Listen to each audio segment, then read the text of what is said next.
Bonjour chers téléspectateurs, bienvenue dans votre émission Au cœur de l'actualité sur RDC 360. Au cœur de l'actualité, une émission politique qui vous parle de tous les sujets qui émanent de la politique congolaise. Nous avons l'honneur, à ce jour, nous avons reçu pour vous monsieur un invité spécial, monsieur Augustin Tshilingui, qui est analyste politique, mais également chercheur dans les domaines économiques. Monsieur Augustin, bonjour. Bonjour monsieur Molicho. Comment vous allez? Très très bien, comme vous pouvez le constater, vous. Vraiment, notre invité est dans son numéro spécial.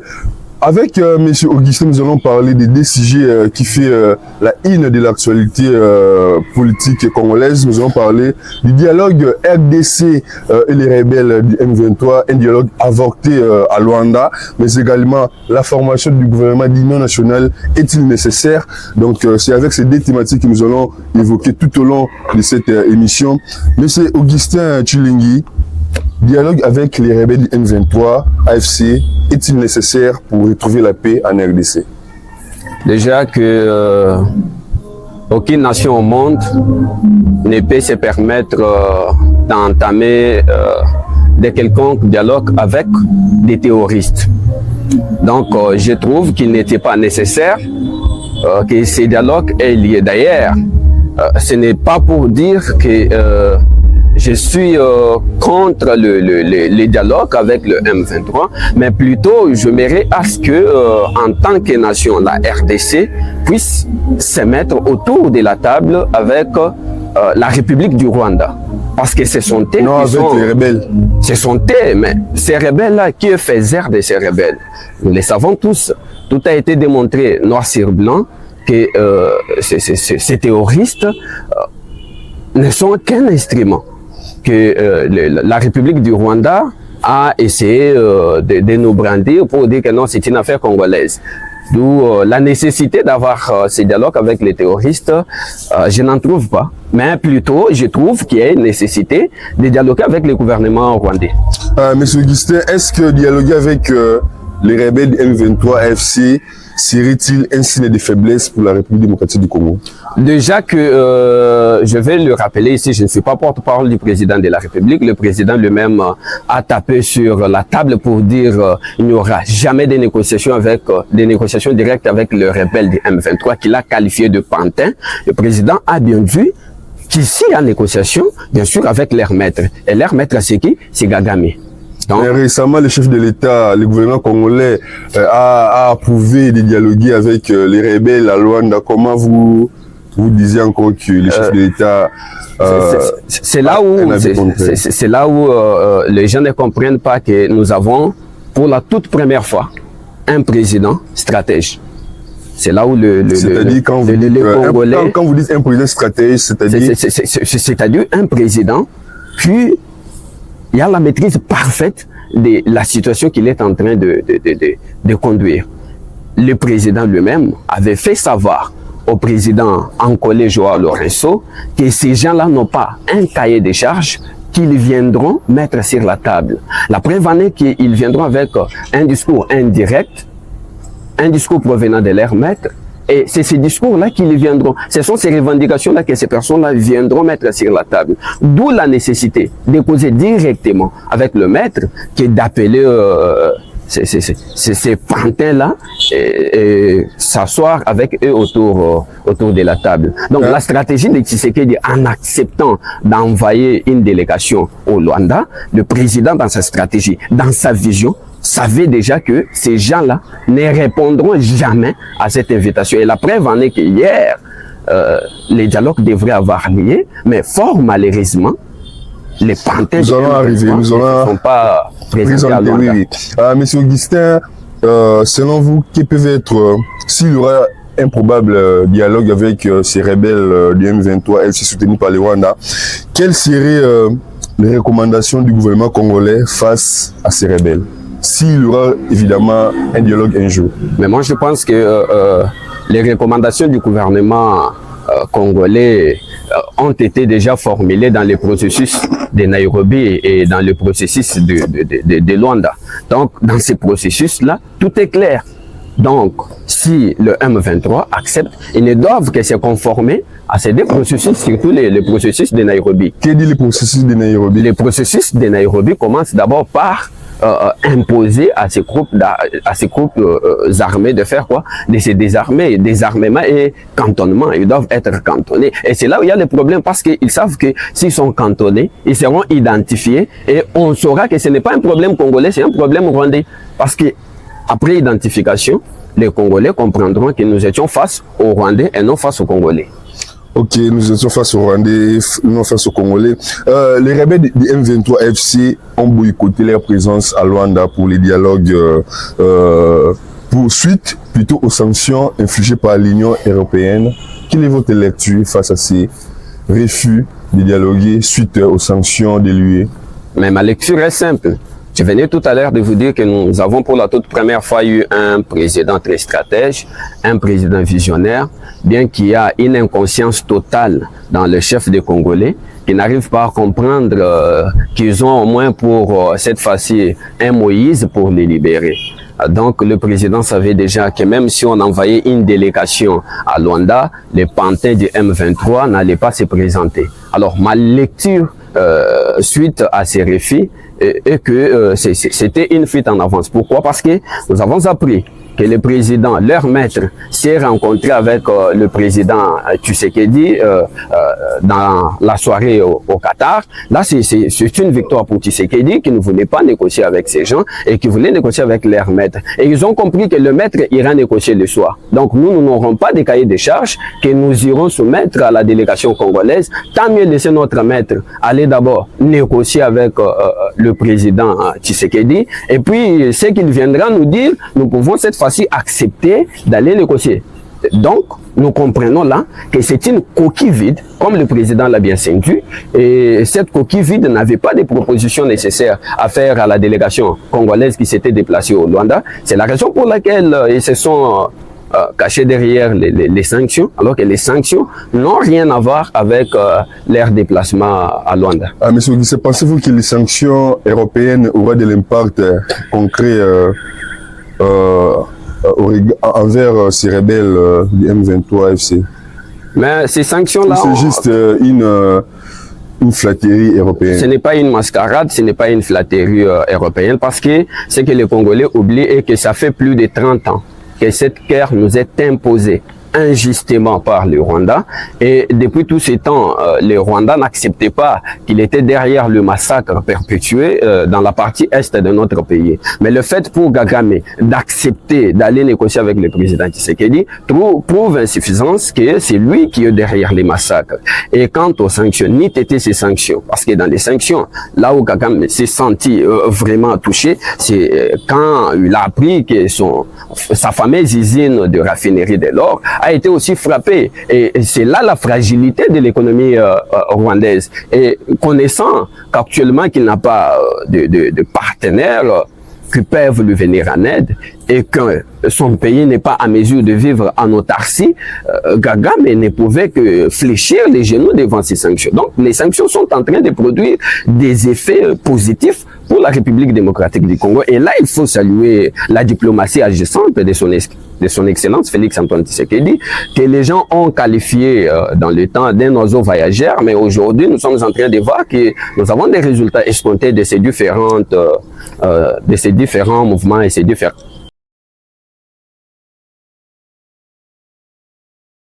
Parlons de la diplomatie, M. Augustin. Pouvons affirmer aujourd'hui que la diplomatie du chef de l'État, Félix Tshisekedi, a porté ses fruits?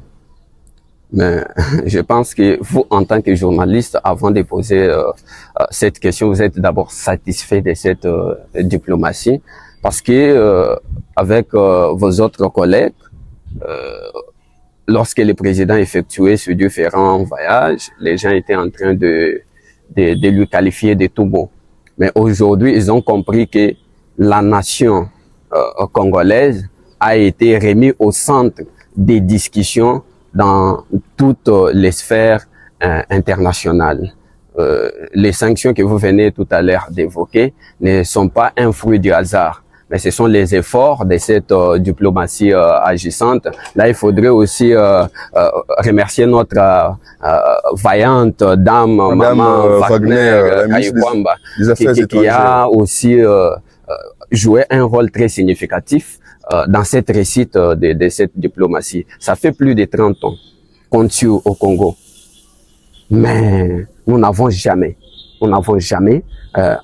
assisté à un tel scénario au niveau international. D'ailleurs, il y a eu de nombreux articles où on pensait avec affirmation que cette communauté internationale y était pour quelque chose dans le massacre parce que les rapports montraient noir sur blanc que le Rwanda était dans le massacre du Congo, mais du fait que le Congo avec les présidents précédents vivaient en autarcie, personne ne pouvait plaider pour la cause du Congo. Il a fallu qu'un Moïse arrive pour aller plaider, comme ce fut le cas devant Pharaon, et son Excellence Félix Antoine Tshisekedi a pris ce courage-là de faire en sorte que les discussions soient menées au niveau international et que ces discussions tournent autour du Congo.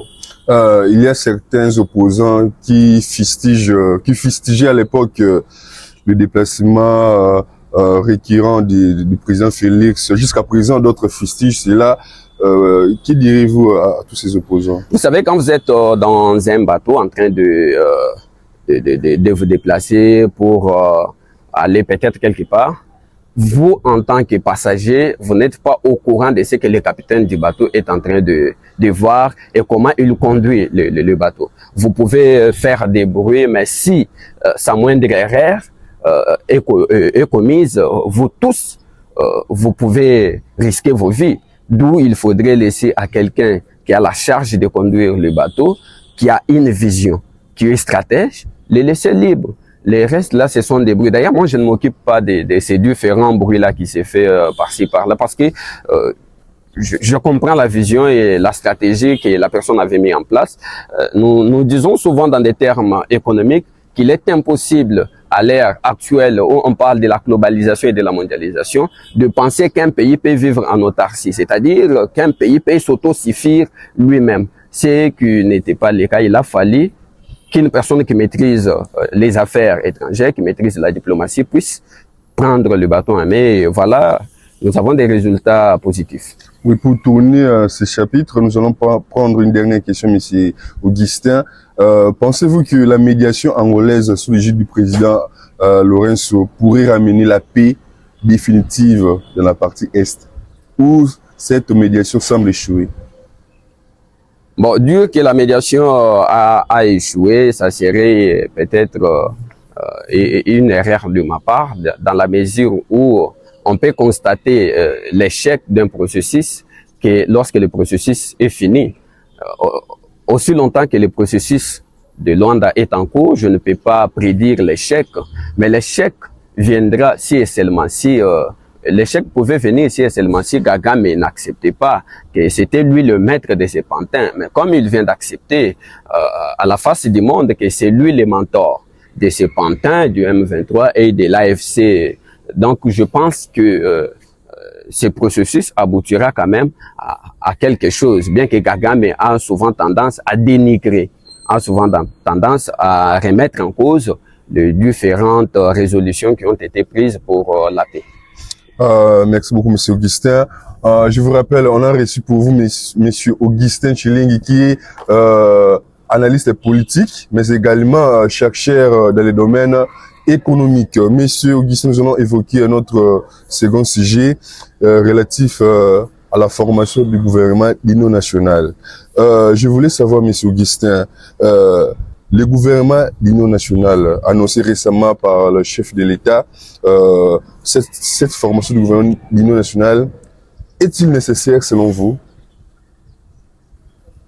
Oui, la formation du gouvernement d'union nationale est une nécessité. Pourquoi? Parce que nous les voyons dans toutes les nations du monde. Vous avez vu, par exemple, l'année passée, quand il a fallu qu'il y ait une crise aux États-Unis, la crise de la dette, il n'y a pas eu les démocrates et les républicains qui se sont opposés, bien qu'il y a toujours eu un courant contradictoire entre ces deux blocs.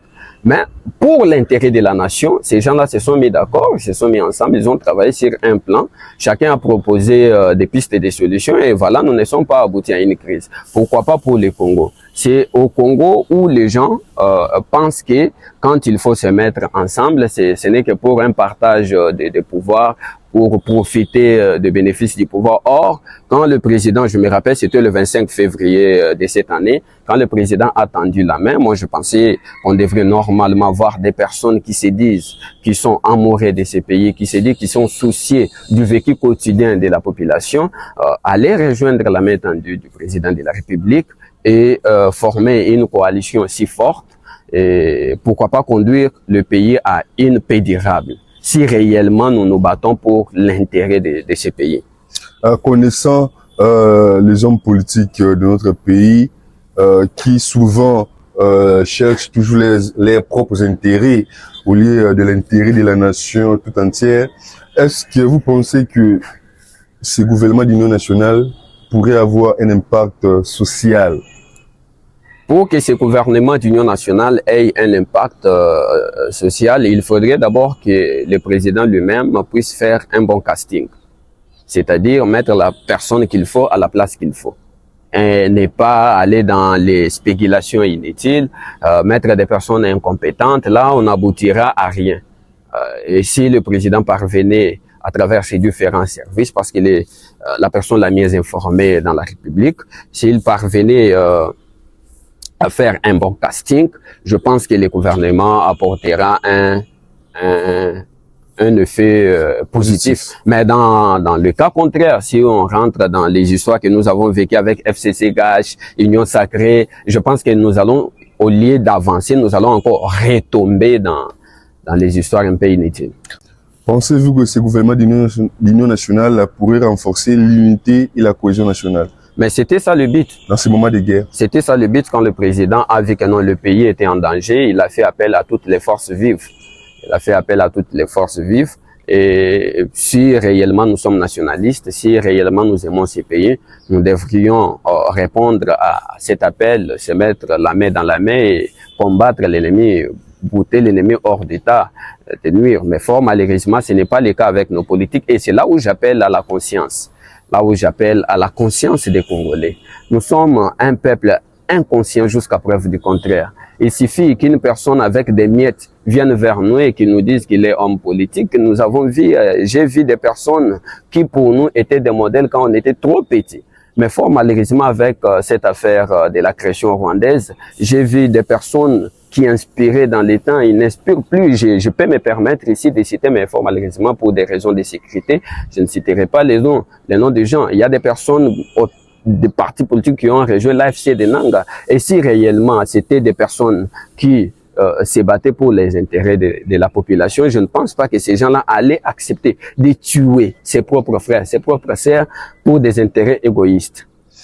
Monsieur Augustin, formation du gouvernement d'union nationale, quels critères ou profils faudrait-il remplir pour être potentiel membre de ce gouvernement d'union nationale, selon vous? Mais là, je pense qu'on ne devrait pas tenir compte de partis politiques, mais moins encore de poids politique, parce que nous avons vu de personnalités importantes dans ces pays. Quand tu as formation du gouvernement, ils disent, nous, ressortissants, nous, membres nous avons un poids politique, recommandons ceci. Mais quand la guerre s'est éclatée, et ces personnes-là étaient restées silencieuses. D'où actuellement, on n'a pas besoin de partis politiques, on n'a pas besoin de quoi. Même s'il faut aller prendre, je peux donner l'exemple de Monsieur Constant Moutamba, l'actuel ministre de la Justice. Il n'était pas de la majorité, mais il s'est retrouvé quand même au pouvoir. Là, c'est ce que je viens de dire, la personne qu'il faut à la place qu'il faut.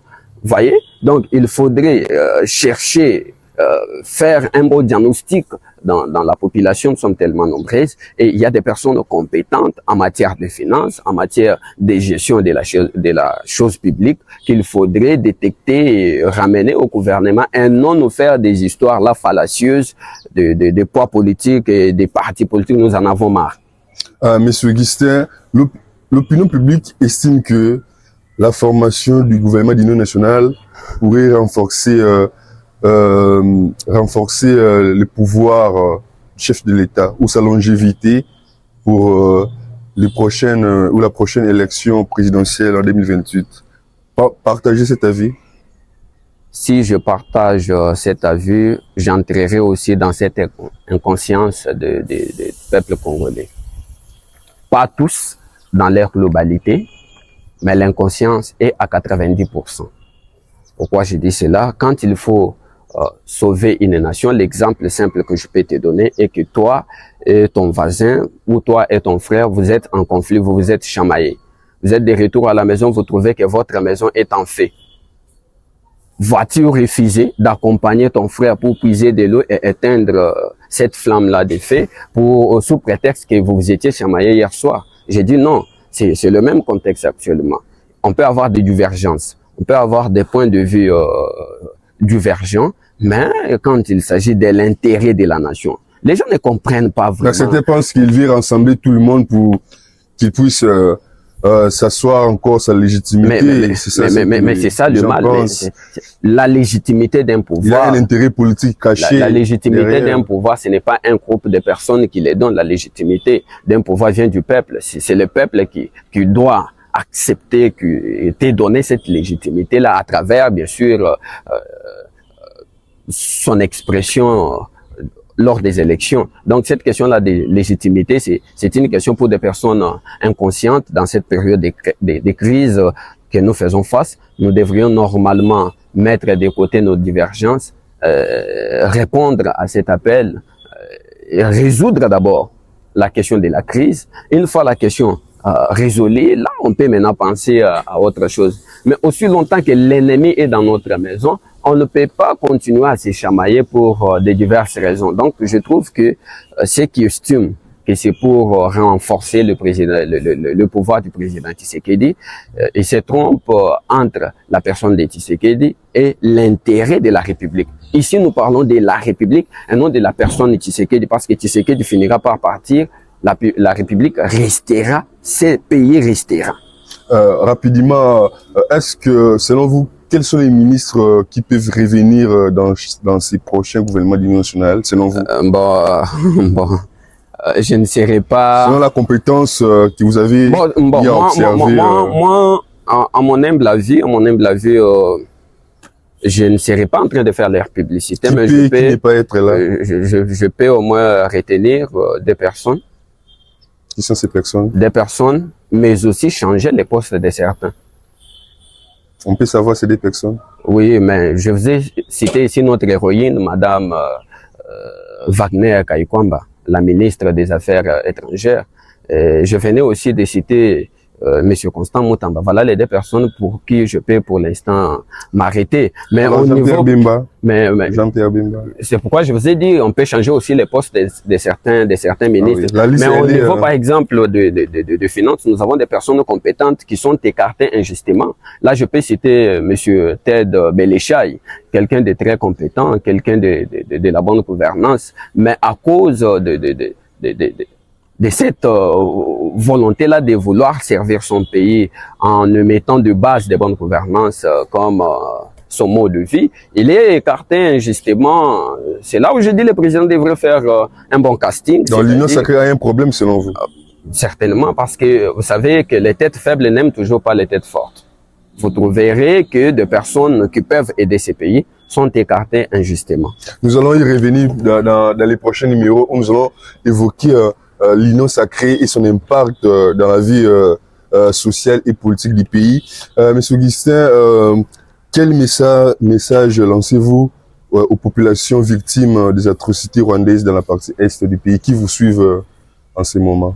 D'ailleurs, c'est un message de tristesse. Nous vous disons sincèrement que nous sommes de cœur avec vous, nous partageons cette douleur ensemble avec vous. Nous sommes les plus touchés de cette malheureuse vie que vous êtes en train de mener, de cette douleur que vous avez. Et nous vous disons que c'est pour un temps.